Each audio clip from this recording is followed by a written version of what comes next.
Right రాజమండ్రిలో YCP నేత అంబటి రాంబాబు మీడియాతో మాట్లాడుతున్నారు. లైవ్ లో చూద్దాం. చేస్తున్నాడు. చాలా చిత్రం ఏంటంటే మీ అందరికీ కూడా వివరిస్తా. వైఎస్ఆర్ కాంగ్రెస్ పార్టీ 2019లో అధికారంలోకి వచ్చింది. అప్పుడు అధికారంలోకి వచ్చినప్పుడు చంద్రబాబు నాయుడు గారు తెలుగుదేశం పార్టీకి వచ్చినటువంటి ఓట్ షేర్ ఎంత అంటే 39.17తో వాళ్ళు 23 సీట్లు గెలుచుకున్నారు. మొన్న 19లో జగన్మోహన్ రెడ్డి గారు ముఖ్యమంత్రి అయినటువంటి సందర్భంలో మొన్న జరిగిన ఎన్నికల్లో ఆ లెక్క కూడా చెప్తా 39.137, అప్పుడు 17, ఇప్పుడు 37.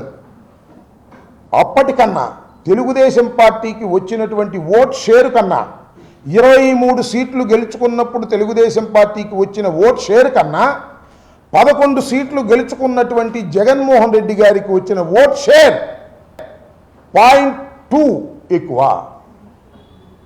ఇది మీరు గమనించాలి. ఇది చంద్రబాబు బాగా తెలుసు. ఎందుకంటే 0.2 తక్కువ వచ్చిన మనమే మళ్ళీ రివైవ్ అయ్యి ఈ రాష్ట్రంలో అధికారంలోకి వచ్చాం థంపింగ్ మెజారిటీతో. జగన్మోహన్ రెడ్డి గారు మనకన్నా ఓట్ షేర్ ఎక్కువ తెచ్చుకున్నటువంటి జగన్మోహన్ రెడ్డి గారు రివైవ్ కాబోతున్నాడు అనేది ఆయనకి చాలా స్పష్టంగా అర్థమైపోయిన తర్వాత, ఆయన కాన్ఫిడెన్స్ లూజ్ అయిన తర్వాత చెప్పే కార్యక్రమం మొదలెట్టాడండి. జగన్మోహన్ రెడ్డి గారు రానీయకండి, జగన్మోహన్ రెడ్డి గారికి ఓట్లు వేయకండి. ఇప్పుడు ఏం పని నాకు అర్థం కదా. ఇప్పుడు ఎలక్షన్లు ఉన్నాయి, ఇంకెన్నాళ్ళకు ఉన్నాయి ఎలక్షన్లు? 3 సంవత్సరాల పైచిలుకుంది. అప్పుడు కదా నువ్వు మాట్లాడాల్సింది.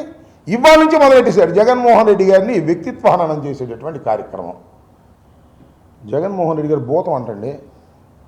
ఆయన చెబుతున్నాడు ఆ భూతాన్ని మేము రానియం అనేటువంటి మాట. సింగపూర్ వెళ్ళాడంట, దావోస్ వెళ్ళాడంట. ఆయన చెబుతున్నాడు, నేను చెప్పిన మాటలు కాదు. దావోస్ వెళ్తే పెట్టుబడి రాలా. ఎందుకు రాలేదంటే మళ్ళా భూతం వస్తుందేమో అని అంటున్నారంట. అక్కడ ఈయన పెట్టింది భూతం అని పేరు. భూతం మళ్ళీ వస్తుందేమో, జగన్మోహన్ రెడ్డి గారు మళ్ళీ వస్తాడేమో అని అంటున్నారంట. అక్కడ సింగపూర్ వెళ్ళాయంట, వాళ్ళు కూడా అంతేనంట.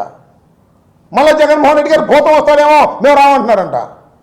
వాళ్ళకి అర్థమైపోయింది జగన్మోహన్ రెడ్డి గారు మళ్ళీ తిరిగి ఎన్నికలు పెడితే ఈ రాష్ట్రంలో చంద్రబాబు నాయుడిని చిత్తుగా ఓడించి వైఎస్ఆర్ కాంగ్రెస్ పార్టీ అధికారంలోకి వస్తుంది, చంద్రబాబు చెప్పినట్టు వింటే మనం దెబ్బతింటాము అనేటువంటి భావన సింగపూర్లో ఉన్నటువంటి ఇన్వెస్టర్స్కి, దావోస్లో ఉన్నటువంటి ఇన్వెస్టర్స్కి అర్థమైపోయి చంద్రబాబు నాయుడు గారు చెప్పారనేది తేట తెల్లమైనటువంటి అంశం కాదా చెప్పని అడుగుతా ఉన్నా.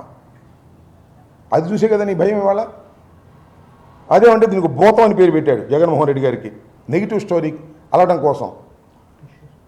అదేమంటాడు భూతం, భూతాన్ని మళ్ళీ రానివని చెప్పాం, భూతాన్ని తొక్కేస్తాం.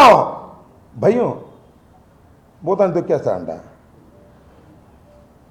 భూత వైద్యుని సంప్రదిస్తే పోయేది. రాజమండ్రిలో ఉన్నాడు కదా భూత వైద్యుడు ఒక ఆయన, ఎవరు భూత వైద్య రంగారావు సుబ్బారావు. ఎందుకు ఈ భయపడతావు? ఆ రాజమండ్రి వచ్చేటాక పెద్దపురం దాకా వచ్చావు కదా, ఆ రాజమండ్రిలో ఆ భూత వైద్యుని నీ వల్ల కాదులే. ఆ భూత వైద్యుని సంప్రదించి మంత్రాలు పేర్చుకో, నీకు ధైర్యం వస్తుంది. భయపడి చచ్చిపోతున్నాడు. మళ్ళా తిరిగి జగన్మోహన్ రెడ్డి గారు అధికారంలోకి వస్తాడేమో అనేటువంటి భయంతో కంగారు పడిపోతున్నాడు. ఇవాళ అదే కనిపించింది మొత్తం టోటల్గా అనే విషయాన్ని మీకు మీ ద్వారా ప్రజలకు చెప్పాలనే ఉద్దేశంతోనే ఈరోజు ఈ సమావేశాన్ని ఏర్పాటు చేయడం జరిగిందని ఈ సందర్భంగా నేను చెప్పదలుచుకున్నా. మళ్ళీ అంటాడు అరుంధతి సినిమా గురించి చెప్తున్నాడు నెగిటివ్ స్టోరీలో. అమ్మ డైలాగ్ చెప్పు అన్నాడు. ఒక ఆమె డైలాగ్ చెప్పింది. ఏం చెప్పి దాని నెగిటివ్లో కూడా పాజిటివ్. ఏంటో డైలాగు? వదలబొమ్మాలి వదలబొమ్మాలి నిన్ను మళ్ళా వస్తా అని చెప్పింది ఆమె. జగన్మోహన్ రెడ్డి గారు భూతంగా చిత్రీకరించి ఆమె చెబుతుంది మళ్ళా వస్తా అని. అర్థమైపోయిందిగా. ఆయన భూతం అని చెప్పినా ఆయన దృష్టిలో భూతమైనా భూతం మళ్ళా వస్తుందంట. అంటే జగన్మోహన్ రెడ్డి మళ్ళా వస్తాడు అని అడాస్ మీద చెప్పేశాడు. ఇది ఉన్నటువంటి పరిస్థితి. అన్ని పచ్చి అబద్ధాలు చెప్పేటటువంటి కార్యక్రమం చంద్రబాబు నాయుడు గారు చేస్తున్నారు. నిజంగా దురదృష్టం ఏంటంటే ఒక్కటి కూడా వాస్తవం చెప్పలేదు. నిరుద్యోగ వృత్తి గురించి మాట్లాడలేదు. అదేమంటే స్త్రీనిధి ఆ 1500 రూపాయలు నెలకి ఇచ్చేయని కూడా P4 కప్ప చెప్పాడంట. దాని గురించి చెప్తున్నాడు. అన్నిటికన్నా మించి మీతో ఒక విషయాన్ని ఇక్కడ నేను ప్రస్తావన చేయాలి. అదేంటి పోలవరం గురించి చాలాసేపు చెప్పాడు ఆయన.